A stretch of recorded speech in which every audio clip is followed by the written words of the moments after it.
আশ্বিন শারদ প্রাতে, টাকা নেই আমার হাতে, একটাও শাড়ি কিনে দিতে পারিনি বউকে, ঘাস খাওয়া বিষ খেয়ে মরবে সাথে সাথে, এই ধুমকি দিয়ে যাচ্ছে অনবরত আমাকে।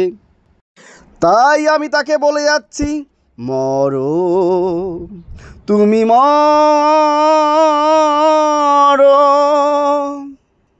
কিন্তু এই কথা বলাই যে কইলে মোর সমস্যার সমাধান হইলে না। মুই ওই দিনকে হসপিটালে গেছিলাম কোনো এক কারণে, যাইয়ে দেখি হসপিটালের মধ্যে ক্যাল ভিড় আর ভিড়। মুই এই যে হাস্যকর কথাটা কইয়ে হেলাইছি, অনেকের মনে হইতে পারে মুই কইলে একটা হাস্যকর কথা কইছি, হেইয়া কইলে না, মোর কইলে এইটা হয় নাই, কিন্তু অনেকের ক্ষেত্রে হইয়া গেছে। এইটাই বাস্তব সত্যি যে স্বামী স্ত্রীরা হয়তো কেউ খুঁটাখুটি করতে আছে, জামা কাপড় দিতে পারে না এই পূজার মধ্যে, কিছু একটা হয়েছে। এই হওনের পরে যাইয়ে দেখি হসপিটালে ঘাস খাওয়া মানুষ কতগুলা মাইয়ে ছেলে, কত মাইয়ে ছেলে বিষ খাইছে, কি যে একটা তামসা হসপিটালের মধ্যে। কি ব্যাপার? প্রবলেমগুলো অন্য কিছু। কি ব্যাপার? হয়তো কেউ কারো বেড়া লোকে গড়তে গেছে, কেউ কারোর সাথে পীড়িত করতে গেছে, এর একটা ব্যাপক প্রবলেম।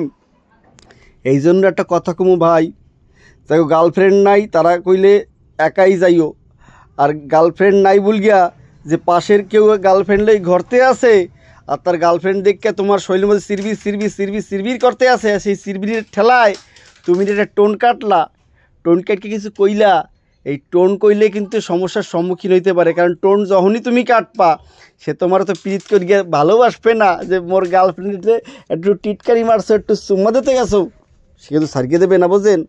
সাবধান, কারণ পরের গার্লফ্রেন্ডে কিছু কইতে গেলে ফাড়াইয়ে দেবে কইলে, হ্যাঁ। যার জন্য ভুল করে গিয়েও নিজের গার্লফ্রেন্ড নাই, চুপচাপ একা একা যাবেন, ঘুরকে ফিরকে আসবেন, খাওয়া দাওয়া করবেন, মনে করবেন মোর জীবনসঙ্গী বল গিয়া মোর মায় ভগবান দুর্গা ঠাকুর কিছুই দেয় নাই, যদি দিতে হাইলে মোর থাকতে ঠাকুরকে কৃপা করিকে আসপা, নমস্কার করিকে কবা, মা এই বছর কইলে মুই তোমার বৌমা লইয়া আইতে পারলাম না, আগামী বছরের জন্য তোমার বৌমা লইয়া আইতে পারি, সেইটুকু মোরে আশীর্বাদ করগো। অবশ্যই তোমার আশীর্বাদ করবে, কিন্তু ভুল করিয়াও কইলে ওই পরের গার্লফ্রেন্ড দেখা টিটকারি মারা, কইলে পছন্দ না হইলে পেদান খাইতে হইবে আর হসপিটালে যাইতে হইবে, এ তো এক কাহিনী গেলে। আর ভুল করিয়াও এইটা করতে যাইও না যে কারো বৌদি দেখা একটু চোখ মারলা, চোখ টিপড়ি মারলা, সেই চোখ টিপড়ির ঠেলা যে কি হইতে পারে, যে ঠেলায় পড়ছে সেই জানে। কারণ মুই যে এই হসপিটালের অভিজ্ঞতা বারবার বলতে আসি, কেউ মনে করবো না মুই চাডাম মারতে আসি, এইটা করলে কইলে চাডাম টাডাম না, এটা বাস্তব সত্যি। কারণ মুই দেখার পরে আর শেয়ার তোমাদেরকে লগে শেয়ার না করিকে কইলি পারলামই না, শেয়ার করতে এই জন্যই চাই। কারণ মুই হসপিটালের মধ্যে যে যে অভিজ্ঞতা দেখে আইছি, সে যদি তোমাকে প্রকাশ না করি তোমরা জানবা কামনে, কারণ অভিজ্ঞতা একটা ব্যাপারই থাকে, বোঝেন? আর বউ যারা আছে তাকে কইলে ওই মাইয়াকে যেরকম শাখা সিঁদুর শাড়ি সব পরতে হয়, পোলাকে কইলে শাখা সিঁদুর শাড়ি পরতে হয় না, ওকে কইলে মুখ দেখলেই বোঝা যায়, যেমন আমার মুখ দেখলেই বোঝা যায় যে মুই বিবাহিত।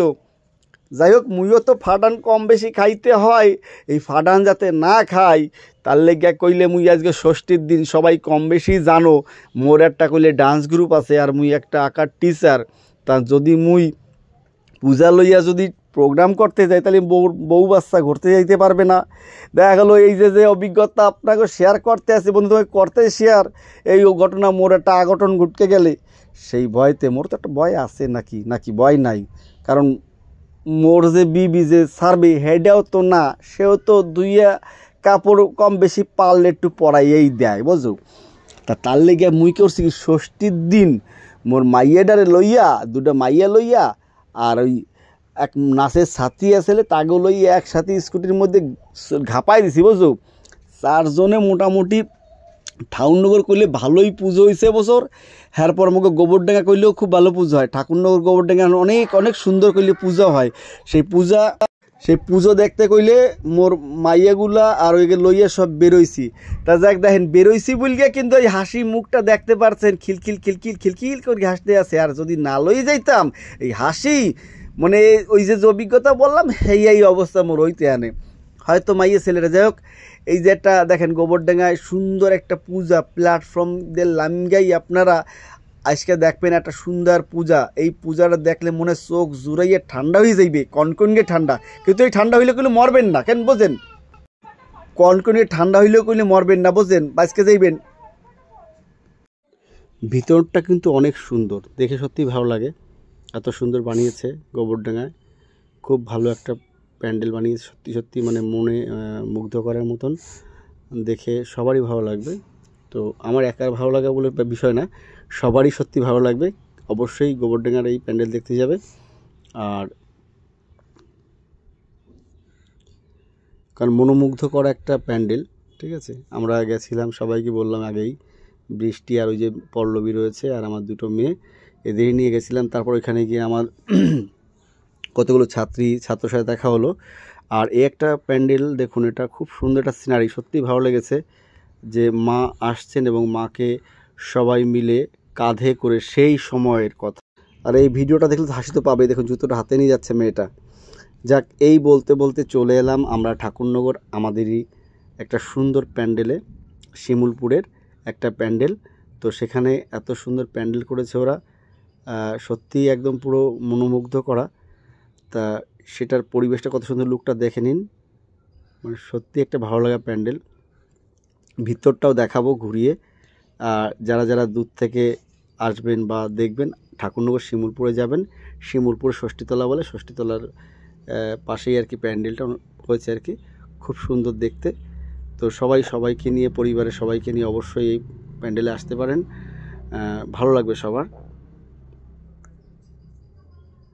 দেখেন কত সুন্দর কাজ করেছে, নিখুঁত কাজ, দেখেই পুরো মন জুড়িয়ে যাবে। মানে এটাও হয় কি জানেন তো, যে সবসময় আমরা মনে করি যে ওইখানে খুব বড় প্যান্ডেল হচ্ছে, বিশাল, কিন্তু না, অনেক জায়গায় ভালো ভালো প্যান্ডেল হয়, কিন্তু সেটা বহিঃপ্রকাশ হয় না, অনেকে জানতে পারে না, এরকম হয়তো হয়ে যায় অনেক সময়। কিন্তু এটা আপনি দেখুন, সত্যি একটা মনোমুগ্ধ করা প্যান্ডেল। যারা দেখবেন তারা বুঝতেই পারবেন, যারা আসবেন। তো যাই হোক, আমরা এই করতে করতে ঠাকুরনগরের এই প্যান্ডেলটাও প্রায় দেখে শেষ করলাম। তারপরে আমরা আসব, একটু উদ্দেশ্য রয়েছে খাওয়া দাওয়ার, একটু চিন্তাভাবনা রয়েছে। কারণ বুঝতেই পারছো, না খেলেও তো আবার দেখা গেল, বললাম না যে না খেলে দেখা গেল কি পরে বাড়িতে এসে আবার এই মেয়ে ছেলে চেলা কাঠের বাড়ি আর কি হয়, না সময় হয় না, মানে কেউ স্বীকার করে আর কেউ স্বীকার করে না। যে সবাই যে সত্যি ভালোবাসে, ভালোবাসা যে সম্পূর্ণ সত্যি দেখায় তা তো না, আমাকে ভালোবাসাও থাকে, তার মধ্যে চেলা কাঠের বাড়িও থাকে।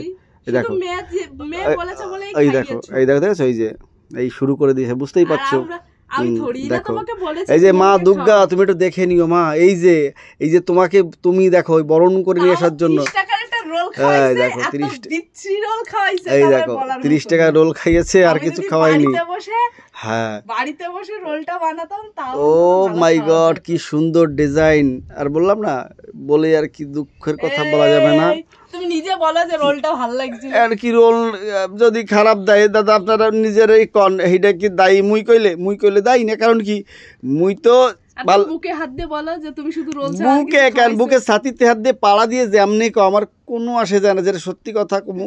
খাওয়াইছো তো রোল একটা, তারপর তাও আবার দেখছো, এই যে খাওয়াইছি একটা রোল, আইসক্রিমটা খাইতে পারবো না। হ্যাঁ, মাইয়াকে যে ঠান্ডা লাগছে বা অন্য কিছু যে খামু, খাইলেই তো মাইয়াকে শরীর খারাপ হইবে না। কারণ মাইয়ার একটা ছোটো কথা আপনি শোনেন, আমার ছোটো মেয়েটা কেমন, একটা বাচ্চা মেয়ে যা 3.5 বছর বয়স, ওকে বললাম বাবা রোল খাবে, তো ও প্রথম বললো যে না খাবো না। তো সাধারণত কী হয়, বাচ্চারা অনেক সময় এরকম হয় যে খাবো না বললো, কিন্তু পরে আবার বাড়িতে আনলে খায়। আর ও এতটাই মানে কেয়ার করে নিজেকে, ওই সময় বললো খাবো না, শরীরটা ভালো লাগছে না, খেলো না। 3.5 বছর বাচ্চা, কিন্তু মন্দিরের কথা বলছি, ঠিক বাড়িতে এসেও কিন্তু সেটা কিন্তু খায়নি ও।